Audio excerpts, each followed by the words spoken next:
स्वागत है आपका हमारे YouTube चैनल पर।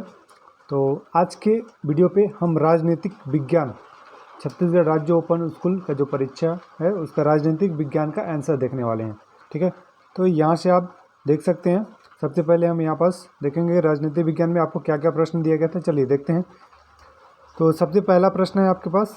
इससे पहले यदि आप हमारे चैनल पर पहली बार विजिट कर रहे हैं तो चैनल को सब्सक्राइब कर लीजिए और साथ ही बेल आइकन का बटन जरूर प्रेस कर लीजिए, क्योंकि आपके परीक्षा से संबंधित जो भी हम वीडियो अपडेट करेंगे आंसर की, उसकी नोटिफिकेशन आपको मिल सके, क्योंकि आपके पास समय बहुत कम है, केवल 5 दिन में लिखना है। ठीक है, तो इसलिए बेल आइकन का बटन जरूर प्रेस कर लें, राइट। और इस वीडियो को ज़्यादा से ज़्यादा शेयर कीजिएगा, क्योंकि ये वीडियो सिर्फ और सिर्फ आप लोगों के हेल्प के लिए बनाई जा रही है जिनके पास किसी भी प्रकार की बुक की व्यवस्था नहीं है। ठीक है, तो चलिए देखते हैं, हम इधर प्रश्न को देखते हैं। पहला प्रश्न है, राजनीति का प्रारंभ व अंत राज्य के साथ होता है, उक्त परिभाषा किसने दिया? तो इसका आंसर हो जाएगा J.W. गार्नर। ठीक है, J.W. गार्नर। ठीक, ये इसका आंसर हो जाएगा, राइट। नेक्स्ट देख लेते हैं। सेकेंड है क्वेश्चंस। राज्य लोक सेवा आयोग के सदस्यों का कार्यकाल होता है, कितना होता है? तो आपको यहाँ से बताना है लगभग कितने, 6 वर्षों का होता है। ठीक है, तो 6 वर्ष हो जाएगा, राइट। ओके, नेक्स्ट देखिए, यहाँ से देखिए, स्वच्छ शासन में बाधा उत्पन्न करने वाले कारक हैं, इनमें से जो ऑप्शन दिया है इसमें से सही आंसर हो जाएगा यहाँ से आप उपयुक्त सभी, है ना। भ्रष्टाचार, जनसंख्या वृद्धि और हिंसा, ये सभी इसके आंसर होंगे, तो उपयुक्त सभी होएगा। अगला देखिए, अगला है, भारत सदैव समर्थन करता आया है। ठीक है, तो इसमें भी आप क्या करेंगे, उपयुक्त सभी होगा। ठीक, ये आंसर हो जाएगा। चलिए नेक्स्ट अगला देखिए, मंत्रिपरिषद किसके प्रति उत्तरदायी होता है? ठीक है, तो लोकसभा, राज्यसभा, राष्ट्रपति और उपयुक्त सभी, तो इन सब के प्रति उत्तरदायी होता है। चलिए नेक्स्ट अगला देख लीजिए। नेक्स्ट है, रिक्त स्थान की पूर्ति करना है। ठीक है, तो यहाँ से आप देख सकते हैं, रिक्त स्थान की पूर्ति के लिए सबसे पहला प्रश्न है आपके पास कि राज्य का एक तत्व है किसका, सरकार या संस्कृति का? तो सरकार का होगा। फिर इसके बाद है, मौलिक अधिकार तथा नीति निदेशक तत्वों के मध्य संबंध है किसका? यहाँ पर आप देख सकते हैं, तो इसका सही आंसर हो जाएगा सामान्य। ठीक है, और तीसरा देख लीजिए, छत्तीसगढ़ विधानसभा के सदस्यों की संख्या कितनी है? विधानसभा सदस्यों की संख्या 90। फिर अगला प्रश्न है, भारतीय कम्युनिस्ट दल एक है, कौन सा है? तो राष्ट्रीय दल है। ठीक है, नेक्स्ट अगला देखिए, इसका लोकसभा के अनुसूचित जातियों के लिए स्थान आरक्षित है, कितने सीट हैं? तो 78। ठीक है, 78 इसका आपके पास आंसर हो जाएगा, 78। ठीक है, अब आपको आगे का जो प्रश्न है ये आपके 10 नंबर हो गए इधर पूरे टोटल। और अब देखिए, ट्रू और फॉल्स बताना है आपको। ठीक है, सत्य है या असत्य है, इससे आपको यहाँ से बताना है। ठीक है, तो यहाँ देख सकते हैं, पहला है, भारतीय संविधान में 3 सूचियाँ हैं, तो 3 सूचियाँ हैं, ये आपका इस प्रश्न का आंसर हो जाएगा, सत्य हो जाएगा। ठीक है, तो ये आपके पास सत्य होगा। और फिर दूसरा है, राज्यसभा के सदस्यों की संख्या 550 होती है। ठीक है, तो ये असत्य हो जाएगा, फॉल्स होगा। ठीक, और तीसरा है आपके पास, मानव अधिकार दिवस 10 दिसंबर को मनाया जाता है, बिल्कुल सही है। और चौथा है, खाद्य एवं कृषि संगठन का मुख्यालय रोम में स्थित है। ठीक है, तो ये बिल्कुल सत्य है ना, ट्रू है। और नेक्स्ट अब आगे देख लीजिए, लास्ट वाला, लोक सेवा आयोग एक संवैधानिक इकाई है, तो ये भी आपके पास सत्य है। ठीक है, राइट हो जाएगा आंसर। नेक्स्ट देखिए, उचित संबंध जोड़ना है, इसको बड़े ध्यान से देख लीजिए, बिल्कुल भी मिस्टेक नहीं कीजिएगा।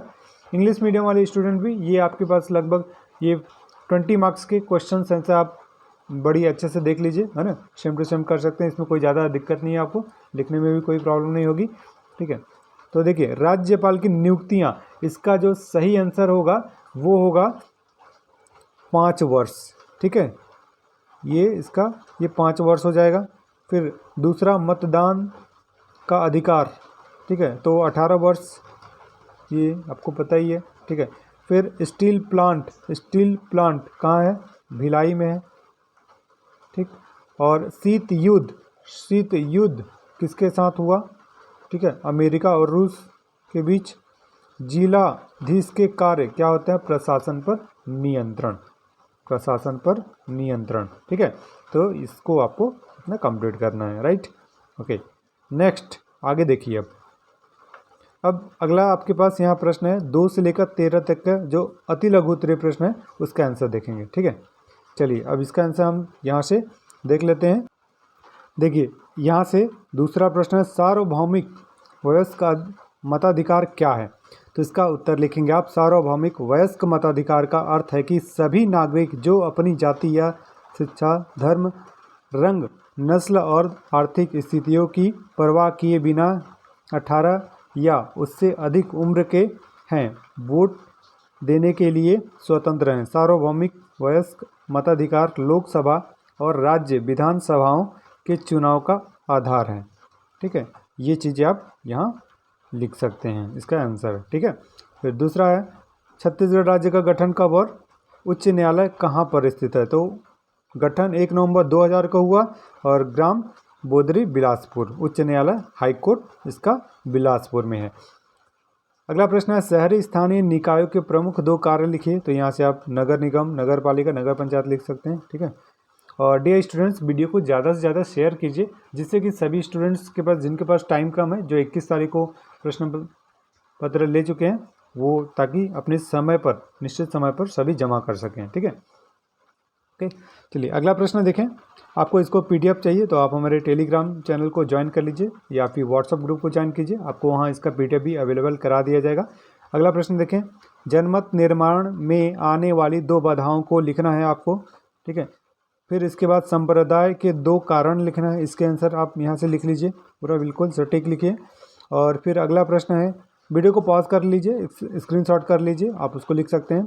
अगला प्रश्न है पर्यावरण प्रदूषण को रोकने के लिए भारत सरकार द्वारा किए गए उपाय लिखिए। तो यहाँ आपको उस पर उपाय भी सुझाना है, ठीक है। लिखा है सामान्य कानून और विनिर्णायक कानून और विशेष विधान।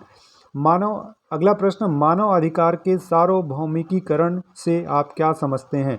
तो सीधे शब्दों में कहें तो मानव अधिकारों की सार्वभौमिकता का मतलब है कि मानव अधिकार हर जगह और सभी के लिए समान होने चाहिए। मानव होने के नाते प्रत्येक व्यक्ति अहस्करणीय अधिकारों और स्वतंत्रताओं का हकदार है। ये अधिकार मानव व्यक्ति की गरिमा और मूल्य सुनिश्चित करते हैं और मानव कल्याण की गारंटी देते हैं, ठीक है। फिर अगला है बीको पावर का क्या आशय है, इसको आप लिखेंगे यहाँ से।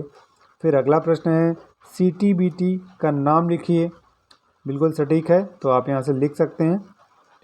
अगला प्रश्न देख लीजिए, नौकरशाही क्या है, उसका आंसर आप लिख लीजिए यहाँ। फिर प्रश्न नंबर 12 है केंद्रीय सतर्कता आयोग का संक्षिप्त गठन लिखिए।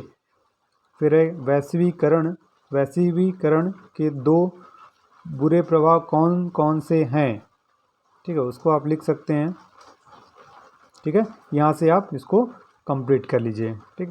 तो ये आपको पूरा प्रश्न नंबर 13 तक कंप्लीट होता है। इसके आगे का प्रश्न, ठीक है, आपको अगले वीडियो सेकंड पार्ट में दे दिया जाएगा क्योंकि वीडियो काफ़ी लंबी हो जाती है, इसीलिए आपको यहीं तक बताया जा रहा है। नेक्स्ट वीडियो पे आपको सारे पूरे कंप्लीट आंसर मिल जाएंगे। तो चैनल को सब्सक्राइब करके रखिए और साथ ही बेल आइकन का बटन जरूर प्रेस कर लीजिए, ठीक है। तो वीडियो को शेयर कीजिए, ज़्यादा से ज़्यादा शेयर कीजिए, ओके। तो मिलते हैं आपसे अगले वीडियो में और आप हमारे इंस्टाग्राम चैनल को भी फॉलो कर सकते हैं, right, okay. So thank you and best of luck.